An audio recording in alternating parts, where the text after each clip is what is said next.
His Majesty King Somnala, World of Plenty teleports on World of Plenty TV. Divine prophetic thoughts for your day.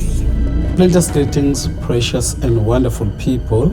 In today's daily thought, I'm going to share with you a very interesting subject, the subject of prayer and fasting. Prayer is the most important thing in our life. It gives us or offers an advantage of communing or communicating with our God.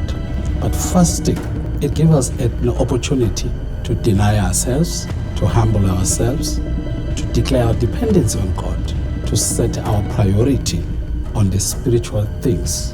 They become first in all that we do. We live our life to please ourselves, our pleasure, without disciplining our flesh.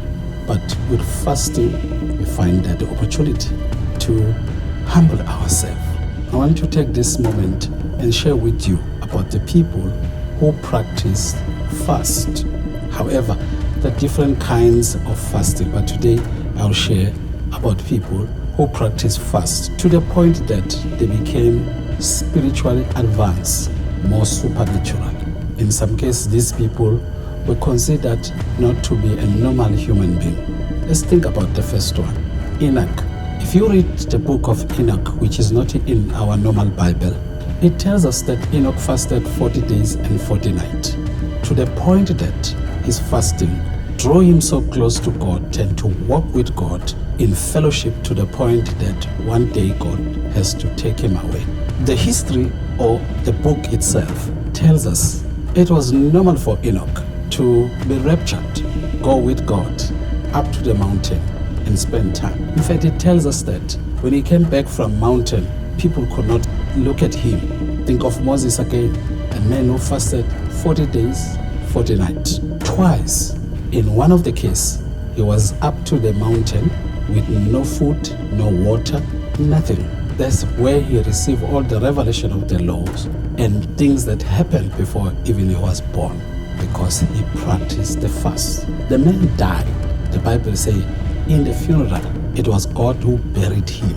He walked in oneness with God, so much that nobody knows his tomb, where he was buried. Only angels and God knows. Even the devil, there was a war between Michael and Satan, contending for the body of Moses.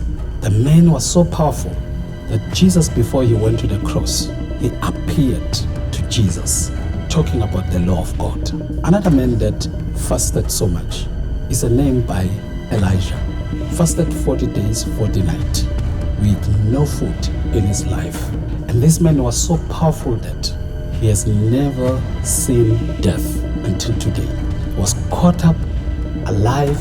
Everybody see, everybody knew he would be taken up.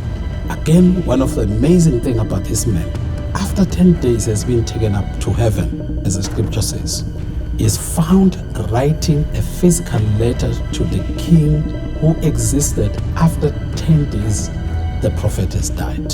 What an amazing man. The Bible says again, he appeared in the mountain together with Moses, talking with Jesus. This man seems to appear many times in the Bible. When he was gone, his spirit, part of his spirit, 20% of his spirit was upon the young prophet Elisha. John the Baptist, part of his spirit, in fact, John the Baptist is called Elijah. He came back in the form of Elijah. He was seen after John the Baptist died. He was seen talking with Jesus. Josephus, the historian, the man who wrote the history about the Jews, he mentioned Jesus and he says he was a wonderful and powerful man with a miracle he performed. Then he says there was a man from Nazareth named Jesus, if it's right to call him a man. In other words, he walked in such a power that everyone writing about him, he had to doubt if he was a really human being. Because Jesus, before he started his ministry, he practiced fast 40 days, 40 nights. I want to encourage you, if you want to be powerful, you must get into the groove of fasting. If Jesus, the Son of the living God, was born through the miracle, practice fast. Who are we, you and I, to not practice fast. So today I wanted you to think about this. Man who performs miracle. Any man you know who performs miracle is the man who has practiced fasting at least 40 days or 30 days, or who regularly do the fasting. So I want to encourage you to practice this thing called prayer and fasting. Well, keep on living in the world of plenty more than enough, where nothing is missing and nothing is broken. His Majesty King Somnala, World of Plenty Telethoughts on World of Plenty TV. Divine prophetic thoughts for your day.